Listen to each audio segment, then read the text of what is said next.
Hello everyone and welcome back to another Star Wars figure review. Today we're taking a look at another Black Series 6-inch figure, and this is what I consider to be hands down the best Jedi Knight Luke Skywalker figure that Hasbro have ever made. I can't begin to stress just how well this figure came out and what an overall fantastic job Hasbro did. Credit where it's due, they've been getting a lot of things wrong recently, but when they get it right, boy do they absolutely nail it. Now it's not perfect, it's damn close, but it's not perfect. There is one minor fault with the figure that I'm going to touch on later on in the video, but 9 out of 10 boxes are ticked with this one. The soft goods are absolutely superb, the sculpt of the figure is excellent, articulation is spot on, and generally I'm very pleased to have this one in the collection. All I need now is an army of dark troopers for him to go up against, and I can recreate that awesome scene from the season 2 finale of The Mandalorian. Now we're going to jump into the review itself in just a little bit. Before we do, as always, if you want to purchase this guy for yourself, there's a link down below in the video description. At the time of filming this review, he is currently in stock and available to buy at staractionfigures.co.uk. Stock has been fluctuating in and out. He's proving to be a very popular figure, so if you see this guy and you get an opportunity to pick him up, jump on it as soon as you can, because he's probably not going to hang around for long. So we'll jump into the review now, and as always, we'll kick things off by taking a look at the packaging that Luke comes in. So as you can see, we do get standard plastic-free Black Series packaging with this figure. You've got a really nice image on the front of the box of Luke himself. I've made my feelings known about the plastic-free packaging in previous reviews, so please go back and check those out if you want to find out what I think about this. I don't love it, don't hate it, but as I said, I've gone through it enough times already. We do have the copper trim across the front of the box, indicating that he is, of course, from The Mandalorian. That continues around the spine, where you've got this really nice artist rendition of Luke Skywalker himself, lightsaber drawn, ready to take on the Dark Troopers. On the reverse side of the box, you've got the number in the Mandalorian series of 6-inch figures. You've got another image of the figure itself there, as well as a brief description of the character, and then on the reverse side a breakdown of the packaging contents, including the figure, the accessories, and the height of the figure itself, which again is a really nice handy touch in my opinion. I'm really happy that Hasbro have included that on the box. So all in all, like I said, standard packaging, nothing too fancy going on, but the figure inside is very fancy indeed. So let's jump into the review and take a look. So with packaging aside, let's jump into the review and take a look at the figure itself. As I mentioned, this one is absolutely fantastic. If you've seen the season 2 finale of The Mandalorian and you've been wanting to recreate that epic scene from the closing moments, look no further than this figure. He's really easy to pose, the articulation is really nicely engineered, and all in all, I've just not been able to put this figure down. He is really good. Now, we'll touch base on the one nitpick that I have with this guy first before we get into the overwhelming positives of the figure, and that's the head sculpt. It is a very good likeness, I'm not going to lie. It looks good. It certainly captures that sort of CGI deepfake feel of Luke Skywalker as he appeared in the season 2 finale of The Mandalorian, but at the same time it's not exactly like Mark Hamill. It's not a bad likeness by any means, but it's still not quite there. I feel like Hasbro have always had this constant struggle with getting Luke Skywalker's likeness absolutely bang on.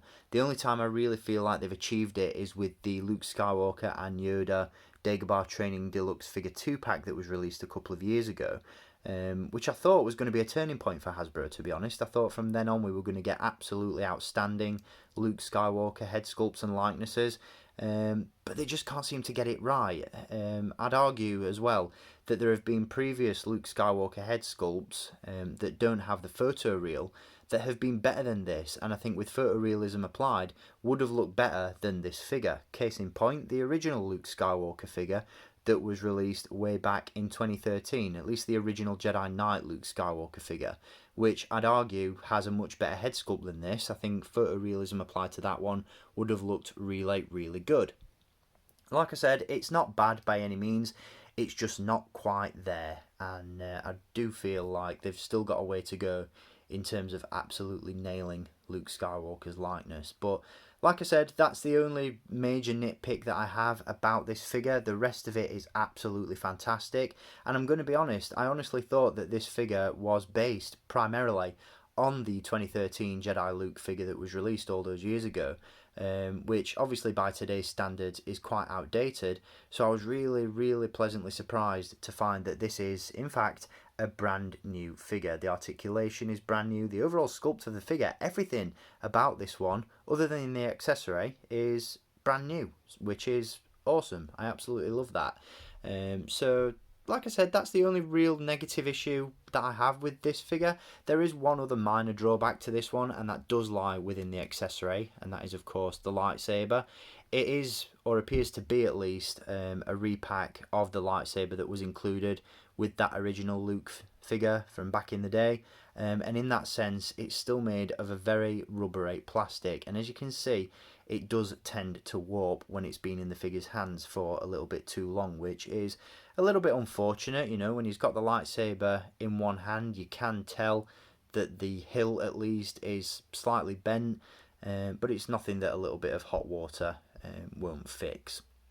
So those are the real only negative drawbacks with this figure. The rest of it is absolutely perfect. As I alluded to at the beginning of the review, the soft goods cloak on this one is absolutely perfect. It looks fantastic. It's made of a really nice material which drapes really nicely over the figure. And as you saw at the beginning of the review, when you've got the hood up, oh, it looks so good. It looks exactly like Luke appears at the end of The Mandalorian Season 2, and I just can't get enough of how this figure displays on the shelf. He's got such cool shelf presence. Now, in addition to the soft goods robes, as I said, you do get the lightsaber as well. The blade is removable from the hilt, and there is a clip on the bottom of the hilt which can be attached to Luke's belt. The soft goods robe can obviously be removed, but like I said, it's made of a really nice material. It's very, very easy to pose, and all in all, he looks fantastic with that cloak on. I'm really, really impressed with this one. So we'll take off the robes now and get a look at the figure underneath. And like I said, this guy from top to bottom is absolutely brand new, and he looks superb. I love the sculpted detail on this one. There are so many textures and details going on. Hasbro have done, like I said, a really, really good job with this figure. As you can see, there are some nice textures and details in the hair. And again, that head sculpt isn't bad, but it certainly could have been better. It's definitely got that vacant look that Luke had when he first removed his hood at the end of that episode. He's also wearing, as you can see, the tunic that is similar to the one he wears at the beginning of Return of the Jedi, but with the addition of the belt that he's wearing at the end of the movie. It's a really nice, eclectic look for this figure. Like I said, there are some really nice sculpted textures on this one. The material on the tunic is really nicely captured. And what I really like as well is the fact that the boots are a separately sculpted piece. As you can see, there's an articulation point there at the top of the boot. So these are separately sculpted, and in that sense are made of a completely separate plastic to the rest of the figure.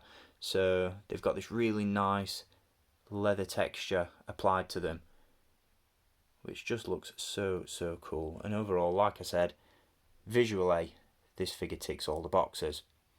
Now, in terms of articulation, being a brand new figure, he is absolutely packed to the brim, and the articulation engineering on this one is really, really nice. Obviously, it applies pinless technology, which again, in my opinion, goes a long way to add to the realistic nature of the figure.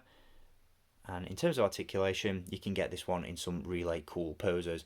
He does feature a ball joint at the neck, and as always, we've got a ball joint in the bottom of the neck and in the base of the head, so you've got really nice fluid movement there, which is fantastic.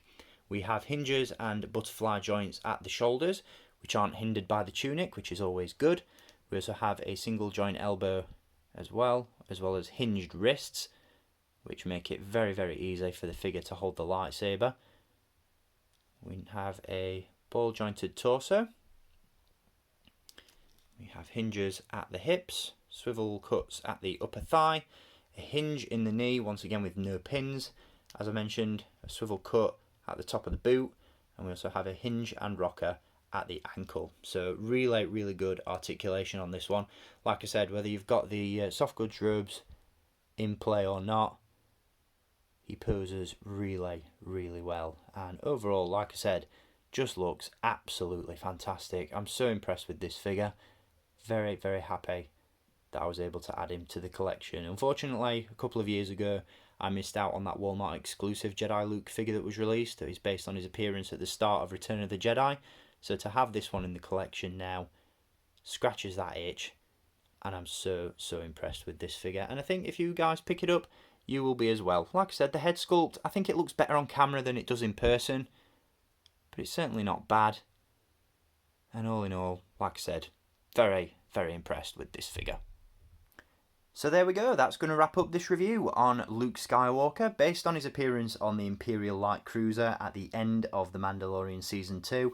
For the purposes of recreating that scene at the end of the episode, I have included Grogu here, as you can see, and he looks really cool. Like I said, this figure is so easy to pose, he looks fantastic, hands down the best Jedi Knight Luke Skywalker figure ever made, and there are just so many cool ways to pose this one.